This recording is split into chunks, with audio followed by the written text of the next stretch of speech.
I was at breaking point, questioning the decision of obviously moving here. Was it the right decision? Thousands of miles from home, I nearly committed suicide because it was too much. they are caring for the elderly and the vulnerable, and yet they are being ripped off, abused, exploited. The reality is that modern slavery is almost being baked into the care sector. This man came to the UK to work as a mental health nurse. He doesn't want to be identified because he's afraid of repercussions. Working in the private sector, he became suicidal but was unsupported by his employers. And when he tried to leave, they presented him with a bill for £9,500, although they didn't say what for. They were just not flexible on the payment thing, and they were like, if I don't pay by this time, they're going to send an email to Home Office and tell them that I'm off their visa and they're going to have to take the visa off me. So they threatened you? I don't know what to call that, but that is what I had from them. New employers were willing to pick up the bill if he could show the breakdown, which the company refused. In the end, he lost 4 job offers. It felt like because I was leaving, they were pissed. They were angry that I was leaving, so you have to pay the money before you go. I don't want to be treated like that. The case was only resolved with the help of the Royal College of Nursing pointing out that some of the costs the employer was trying to claw back, such as the recruitment fee, were illegal. He now has a new job. Now, an exclusive data shared with Channel 4 News, the Royal College of Nursing has shown that there has been a 6-fold increase in just 3 years of the number of complaints to their helpline about international care workers being exploited. And this often involves managers or employers wrongfully trying to take back tens of thousands of pounds. There are huge skills shortages in the care and nursing sectors, and in the past year alone, 94,000 carers were recruited internationally.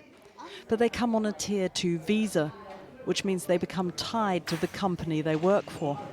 The reality is that modern slavery is almost being baked into the care sector. We are seeing lots and lots of workers who are being charged unlawful recruitment fees, so being charged thousands upon thousands of pounds to come to the UK and take up employment. We're then seeing workers who suffer exploitation on a day-to-day basis, be that requiring to work long, onerous hours without being paid properly, being provided with substandard accommodation, which often they're being charged for, and then being placed in a position whereby if they make complaints about their treatment, they risk being dismissed. And if they are dismissed, they have just 60 days to find new employment or risk losing their visas. This woman, and again she didn't want to be identified, was promised accommodation when she arrived. None was provided. Her first month she earned £174, and every month £300 was deducted for transport. I'll be paired with a driver who comes and picks me up around 5 a.m. and then we'll be out the whole day until around 11, 12 midnight in some instances. But then I'll be told you only worked 6 hours, therefore you're going to be paid for that 6 hours. I thought it was modern day slavery. It's something that I've read about, I've studied about, and of course I felt it was institutional abuse. And the RCN says that the cases that have come to them are just the tip of the iceberg. I think what we need more than anything at all is for the governments to really start to look at this in a very proactive way. We need them to look at what is happening in the labour market in social care. We need to look at what is happening with recruiters, with employers, but we also need them to address what's happening at source, because people are being brought across under false pretences and exploited across social care. The Home Office said there has been an unacceptable rise in the recorded abuse and exploitation of care workers in the adult social care sector. They added, the sponsorship system, which holds providers to the higher standards, has highlighted these unethical practices, and urgent work is taking place across the sector to address this.